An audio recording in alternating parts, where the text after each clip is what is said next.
जय जय गुरुदेव, जय जय गुरुदेव, जय जय गुरुदेव, जय जय गुरुदेव, जय जय गुरुदेव, जय जय गुरुदेव, जय जय गुरुदेव, जय जय गुरुदेव। श्रीमद् करुणा सागर महाराज की जय। श्री कैवल राम की जय। श्री अविचलदास जी महाराज की जय।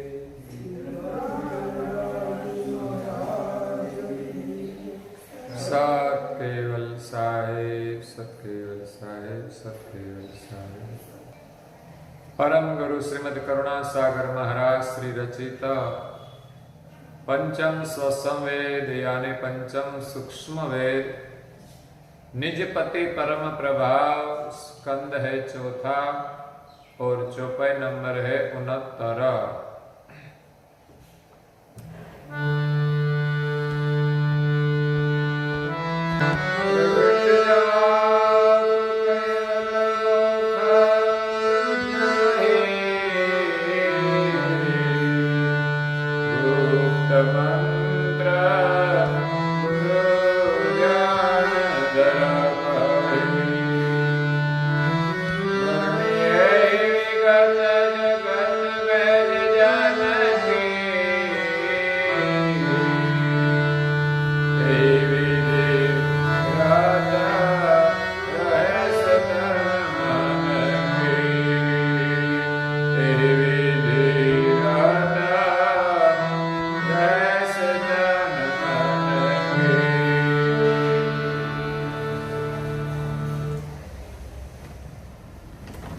प्रिय भक्तजनों, ज्ञान संप्रदाय के आद्य स्थापक अनंत ब्रह्मांडाधीश विश्व नियंता सकर्ता सत कैवल के परम विशेषांश सकर्ता सत कैवल का महान सजान जान अलौकिक दिव्य स्वरूप को अनंत न्याय से प्रत्यक्ष प्रमाण से स्व अनुभव से प्रतिपादन करने वाले अनंत अंशों के धारणहार कैवल धर्म धुरंधर पंचम स्वसंवेद के रचयिता नव बुद्धि के सागर महान समर्थ परम श्रेष्ठ परम विभूतिवान परम दयालु परम कृपा निधि सर्वज्ञ दिव्य परम गुरु श्रीमद् करुणा सागर जी महाराज जगत के जिज्ञासु और मुमुक्षु अंशों को यथार्थ ज्ञान का उपदेश देते हुए स्वरचित पंचम स्वसंवेद ग्रंथ के चौथे स्कंद की 69वीं चौपाई में मंत्र जाप की महिमा का वर्णन करते हुए अपनी अलौकिक अमृतमय वाणी में कहते हैं कि प्रगट जाप कैवल मुख जपहि गुप्त मंत्र गुरु ध्यान धरपहि। दिव्य परम गुरु जी ने हमें 2 मंत्र प्रदान किए हैं जिस मंत्र जाप से हमारा मन प्रभु के सुमिरन में लगता है और हमारी वृत्ति निर्मल होती है। हमारा मन को एकाग्र करने के लिए दोनों जाप समान है। दोनों जाप से हमारा कल्याण होता है।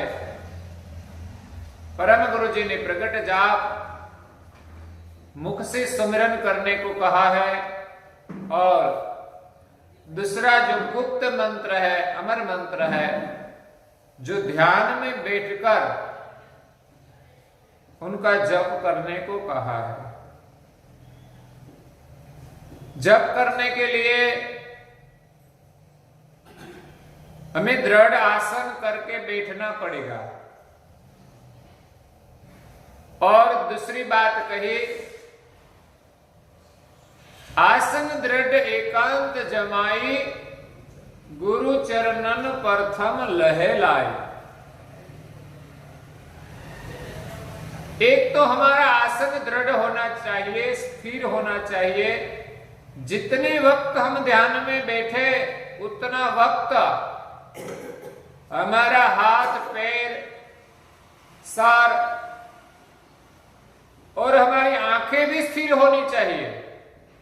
इधर उधर कहीं देखना नहीं चाहिए। सिर्फ ही सिर्फ हमारी दृष्टि परम गुरु के स्वरूप में स्थिर हो जाए। परम गुरु के दिव्य स्वरूप का हम विलोकन करें, जो वर्णन पूज्यपाद श्री नारायण दास जी महाराज श्री ने उनकी रचनाओं में किया है और स्वरचित सिद्धांत बावनी ग्रंथ में भी किया है। बब्बा बदन गुरु परम विलोको, जाई शरण महासुख लोह लोको। जय सुख अजर अलौकिक आपे, भक्ति अनीन पणे रसे ते ही धापे। अनन्य भाव से जो भक्ति करता है, सुमिरन करता है, उनको ये अलौकिक रस मिलता है परम गुरु का स्वरूप का विलोकन करने से। उनके शरण में जाकर हम महासुख की प्राप्ति करें। तो परम गुरु का स्वरूप का विलोकन करने के लिए हमारे पास ज्ञान दृष्टि होनी चाहिए। ज्ञान दृष्टि पाने के लिए हमें ज्ञान श्रवण करना चाहिए, धर्म ग्रंथों का अभ्यास करना चाहिए, सत्संग श्रवण करना चाहिए। जिस सत्संग से हमें ज्ञान दृष्टि मिलती है और ज्ञान दृष्टि से हम परम गुरु जी का अविलोकन करें और ध्यान करें। पहले हमारी बाह्य दृष्टि स्थिर होनी चाहिए। जब तक हमारी बाह्य दृष्टि भटकती है तब तक हम भजन नहीं कर सकते, हम ध्यान में नहीं बैठ सकते। इसीलिए सबसे पहले हमारा आसन दृढ़ होना जरूरी है। जितना वक्त बैठे उतना वक्त हमारा आसन स्थिर होना चाहिए। इसमें बिलग बिलग आसन पर लोग बैठते हैं। पलाठी आसन है, पद्मासन है, जो अनुकूल रहे वही आसन में बैठे। पद्मासन में शायद हमारा पैर में दर्द होने लगे तो सरल जिस आसन में बैठ सके, स्थिर बैठ सके और हम करोड़ रज्जु सिद्धि रखकर बैठ सके, ऐसे आसन में बैठना चाहिए। कभी कभी महापुरुषों ने यह भी कहा है, समय के अनुसार, उम्र के अनुसार शरीर की स्थिति अच्छी ना हो, बैठ न सके, तो वो कुर्सी में बैठकर भी ध्यान कर सकते हैं। इसीलिए हमारी करोड़ रज्जु सिद्धि रहनी चाहिए और सरलता से जप करना चाहिए। तो आसन दृढ़ एकांत जमाई, गुरु चरणन प्रथम लहे लाई। गुरु के चरण में लेह लगाना मतलब लगनी चाहिए। उनके लिए एक भजन गाया था, भाइयों मने कैवल भजन लेह लागी। कब लगेगी? मैं तो जोयू अंतर माही जागी, भाइयों मने कैवल भजन लेह लागी। जब भीतर से हम जागृत होकर सृष्टि का विलोकन करेंगे तब पता चलेगा कि संसार में सार रूप एक सर्जनहार कैवल है और ज्ञान से हम जागृत होकर देखें तो परम गुरु जी ने जो मंत्र दिया है प्रकट जाप कैवल, वही सार रूप है। और दूसरा जो अमर मंत्र दिया है, जिस मंत्र के माध्यम से हम कैवल का भजन करें। इसीलिए प्रेमी राम ने कहा, हे भाइयों मने कैवल भजन ले लागी रे।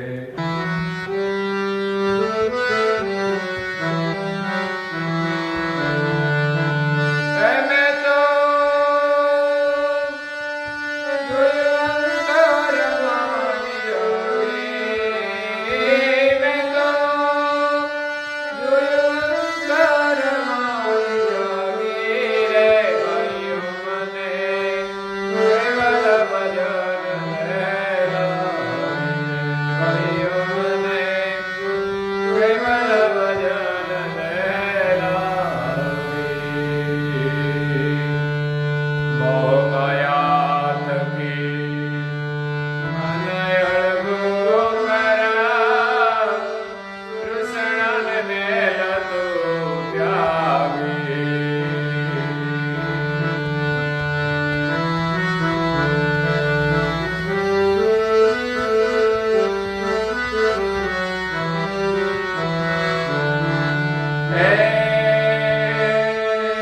कैवल साहेब की बंदगी भर तेरी कर दिन जास रे बागी, तेरी कर दिन जास रे बागी रे। भाइयों मने कैवल भजन ले लागी, भाइयों मने कैवल भजन ले लागी। मोह माया थकी मन अड़गू कर। जब तक हमारा मन माया में लगा हुआ है, तब तक कैवल का भजन नहीं होगा, कैवल भजन की लगन नहीं लगेगी। लगन लगती है तब उनके अलावा और कुछ दिखता ही नहीं, उनके अलावा किसी का भी सुमिरन नहीं होता। मोह माया थकी मन अड़गू कर। संसार की जो माया है, उनका जो मोह है, उनसे हमारा मन बिलग कर दे कि संसार की माया नश्वर है, जड़ है, इसमें सुख नहीं है, क्योंकि उसमें कोई चेतना ही नहीं है, उसमें कोई प्रेम ही नहीं है। वो तो हमने माना है सुख, वास्तव में तो वो पदार्थ सब हमारे लिए बनाए हैं, वो सर्जनहार ने बनाए हैं। उनके प्रति प्रेम रखने से हमें सुख मिलता है, आनंद मिलता है। माया का सुख टिकने वाला नहीं है। लेकिन भजन में बैठते हैं तो मन माया का ही भजन करता है।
कैवल में हमारी श्रद्धा कमजोर न हो, बस इतना ही मांगना चाहिए। केवल भजन की हमारी श्रद्धा कम न हो, सेवा का भाव कम न हो, सुमिरन का भाव कम न हो। मन को माया नी माला फेरवे, मन तो रात दिन माया का ही रटन करते हैं। मुझे ये मिल जाए, मुझे वो मिल जाए। सब कुछ मिल जाने के बाद भी हमें शांति नहीं मिलेगी, हमें संतोष नहीं मिलेगा, हमारा कल्याण नहीं होगा। सिकंदर के पास कितनी सत्ता थी, कितना धन था, फिर भी जाते वक्त कहता गया कि मैं साथ कुछ नहीं ले जाता। और वो खजाना कैसे इकट्ठा किया था? लोगों को परेशान करके। जब माया का मोह होता है तब इसमें अनीति और अधर्म आता है। सहज भाव से हम संसार में रहे, मोह माया से मन हमारा उठाकर परम गुरु के शरण में रखे, उनकी सेवा में रखे, उनके सुमिरन में रखे, उनके ध्यान में रखे, उनके ज्ञान श्रवण में रखे।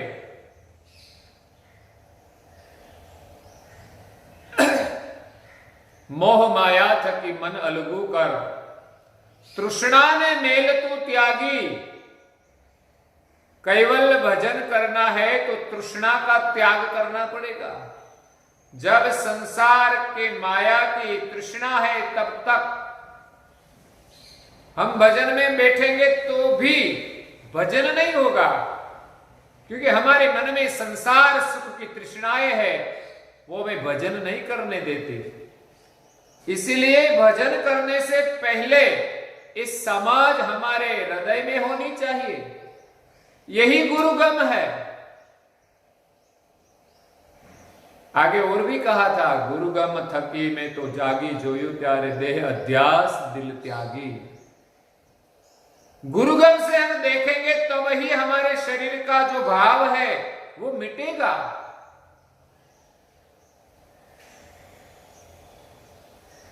देह का जो अध्यास हो गया है, शरीर सुख की चाहना जो है वो अध्यास मिट जाएगा। ज्ञान दशा में इतना आनंद है कि जहां शरीर सुख की कोई चाहना ही नहीं रहती। इसलिए माया से हमारा मन उठाकर तृष्णा को छोड़कर कैवल का भजन करें। कैवल भजन की बंदगी भर तेरी काल बिक जासे भागी। कैवल की हम बंदगी करें, प्रार्थना करें, तो हमें मृत्यु का भी डर नहीं रहेगा। सामने शायद मौत आ जाए तो कैवल भजन से हमारी वृत्ति विचलित नहीं होनी चाहिए। अगर विचलित नहीं होगी तो काल का भय नहीं रहेगा। क्यों? कि काल शरीर को ग्रहण करता है, लेकिन चैतन्य तो अजर अमर है। इस चैतन्य भाव में हम कैवल का सुमिरन करें तो काल का भय नहीं रहेगा। जैसे कोई एक व्यक्ति अपना पहना हुआ कपड़ा पूरा दिन पहनते हैं तो थोड़ा तो मैला होगा ही, कहीं नहीं तो पसीने की गंध भी आएगी, इसलिए दूसरे दिन वो निकाल देते हैं। निकालने में दुख नहीं होता। उसी प्रकार शरीर छोड़ने में कोई दुख नहीं होगा, क्योंकि शरीर अब तो छूटने वाला ही था, जीर्ण हो गया है। छूट गया तो छूट गया, इनसे भी अच्छा नया शरीर मिलेगा। लेकिन वो कब होगा? जब चैतन्य भाव से गुरु गम दृष्टि से हम कैवल का सुमिरन करेंगे तब ही होगा, नहीं तो मृत्यु सामने आती है तो हम भागते हैं, मृत्यु से हम डरते हैं। इसलिए भजन करने से पहले हमारे पास ज्ञान की समझ होनी चाहिए। और आगे की चौपाई में कहते हैं, श्वास की डोरी में तो जोड़ी साहेब से मन मत मेल त्यागी।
श्वास की डोरी में तो जोड़ी साहेब से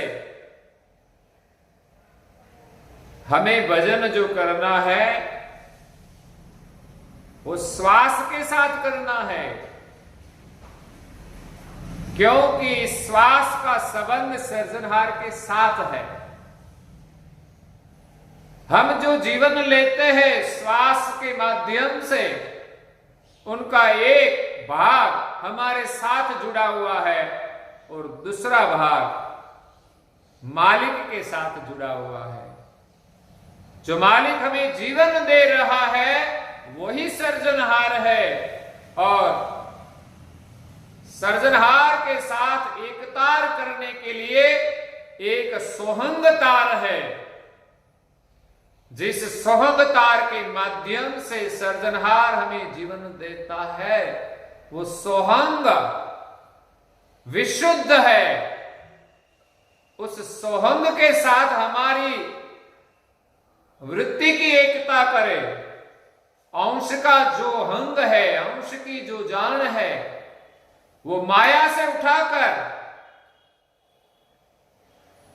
सोहंग श्वास के साथ जोड़कर हम कैवल का भजन करें।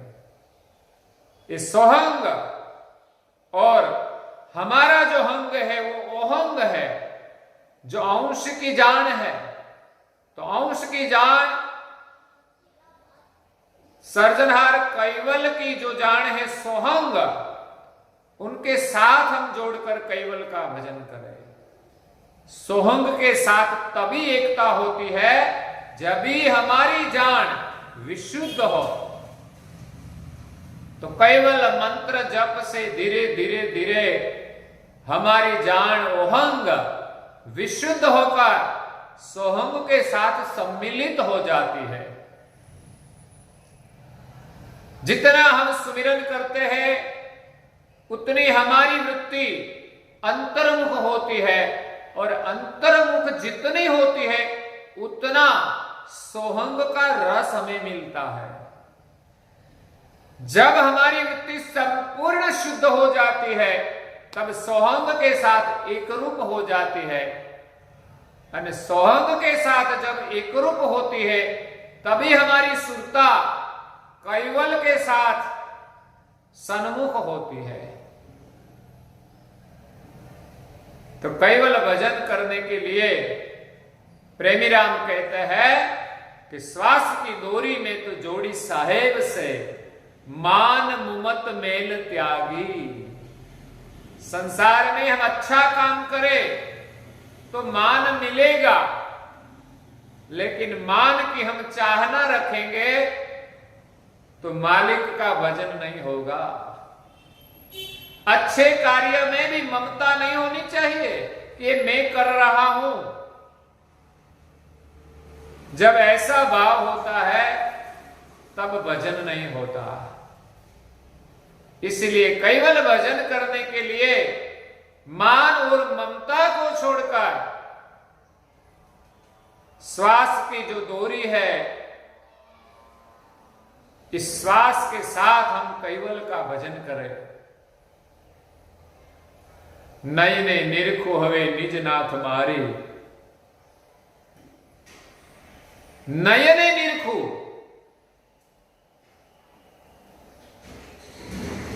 मालिक ने हमें नेत्रों दिए हैं देखने के लिए। इस नेत्रों की दृष्टि से हमें सर्जनहार का दर्शन करना है। एक भजन में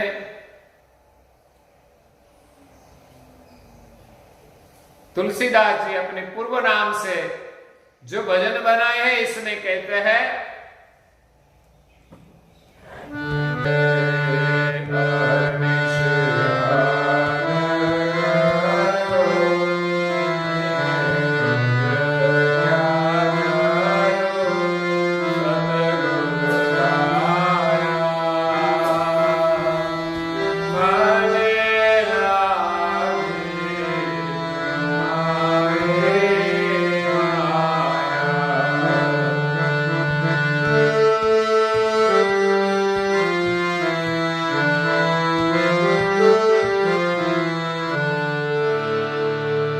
अहरनिश याद करूं, नयने निरख्या करूं। परम गुरु जी ने जो हमें ज्ञान दिया है, वो ज्ञान दृष्टि से हम जगत का विलोकन करें। सर्व में सर्जनहार की गति व्यापक है, उनकी चेतना व्यापक है, सभी शरीर में उनका अंश है। इसी दृष्टि से हम विलोकन करें। तो सर्जनहार ने हमें दृष्टि दी है। एक बाह्य दृष्टि है, दूसरी अंतर दृष्टि। बाह्य दृष्टि से हम पदार्थ का विलोकन कर सकते हैं, लेकिन उनकी गति का विलोकन करने के लिए हमारे पास अंतर दृष्टि होनी चाहिए। इसलिए जगत की गति का दर्शन करने के लिए हमारी ज्ञान दृष्टि से हम देखें कि जगत कैसे चल रहा है, कौन चला रहा है, किसकी चेतना से चलता है। तो नयने निरखु हवे निज नाथ मारी, सुरता सहज मा लागी। જ્યારે ज्ञान दृष्टि से मोह माया का आवरण छूट गया, तृष्णा मिट गई, मान और ममता छूट गया, तब हम नयनों से एक ही सर्जनहार का दर्शन करते हैं और हमारी सुरता सर्जनहार के साथ सहेज में लग जाती है, जहां माया का कोई आवरण नहीं है। और आगे काम क्रोध ने देवतर छाड़ी, अभिमान ना होय उगाड़े।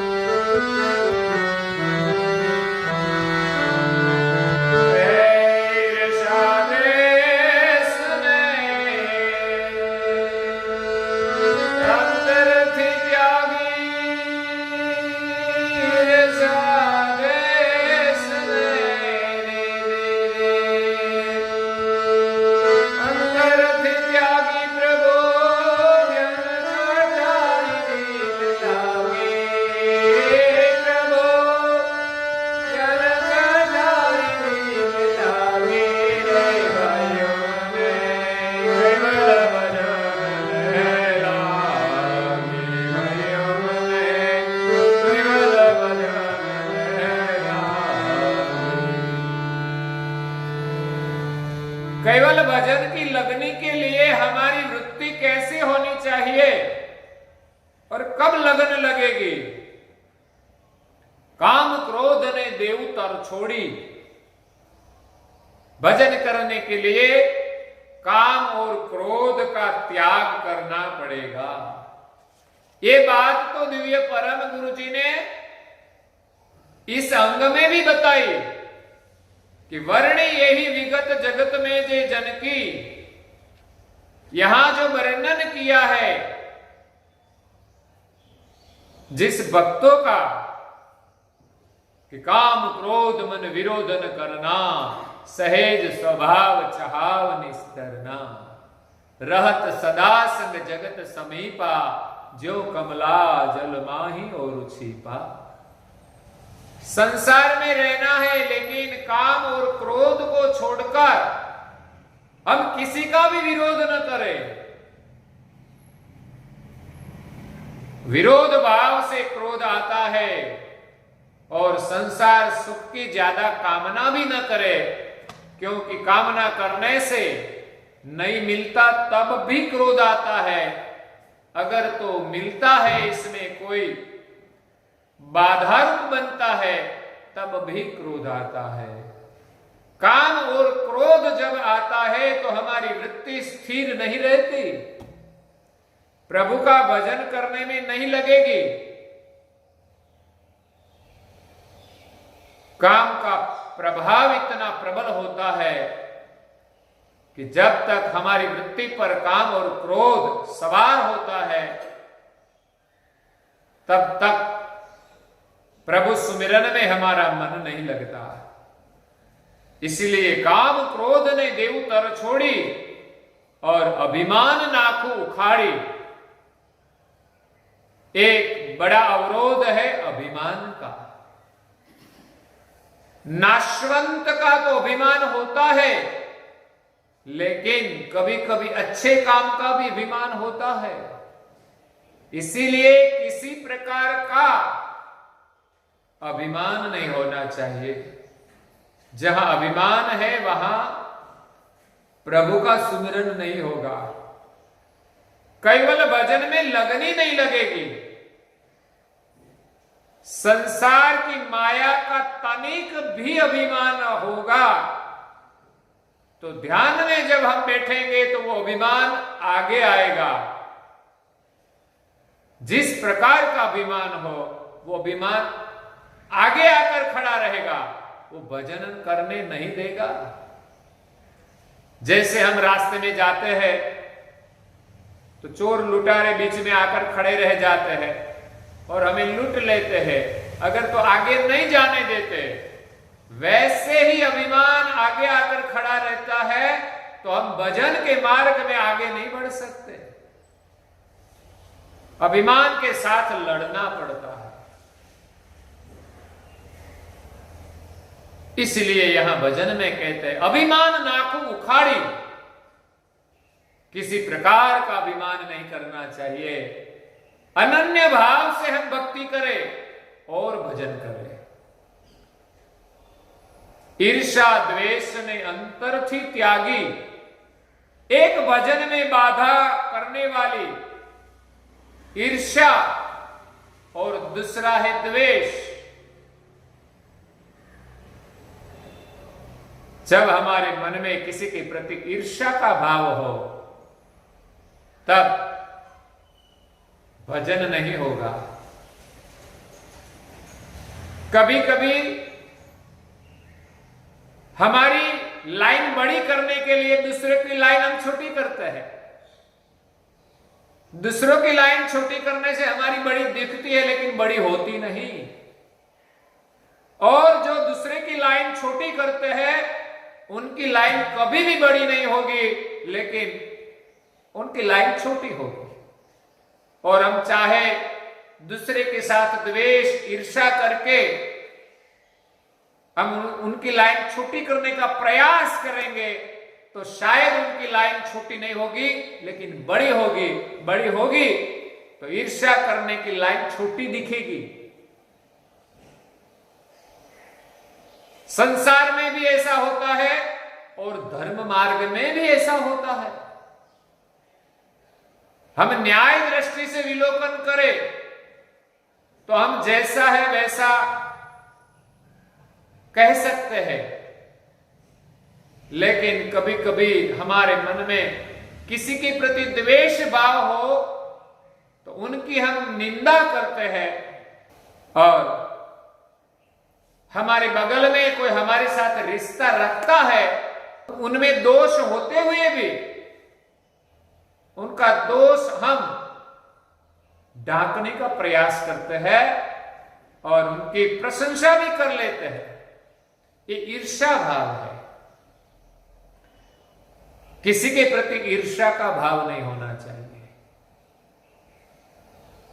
ईर्ष्या द्वेष को अंतर से छोड़कर प्रभु ज्ञान कटारी दिल लागी, तब हमारे हृदय में ज्ञान और प्रेम की कटार लगेगी। ईर्ष्या द्वेष जहां है वहां प्रेम नहीं होता।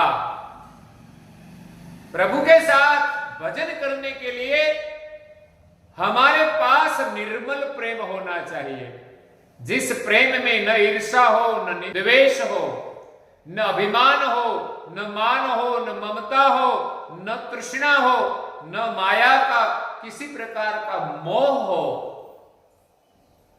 माया से रहित निर्मल प्रेम होना चाहिए। इसलिए यहां भजन में प्रेमी राम अपने और कुछ भी कहते हैं, लेकिन वो हम कल सुनेंगे। और आज के प्रवचन को यहां विराम देते हैं।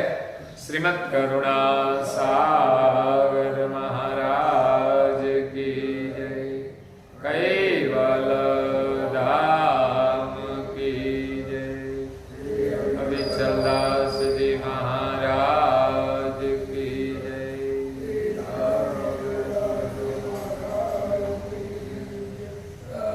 सत केवल साहिब, सत केवल साहिब, सत केवल साहिब।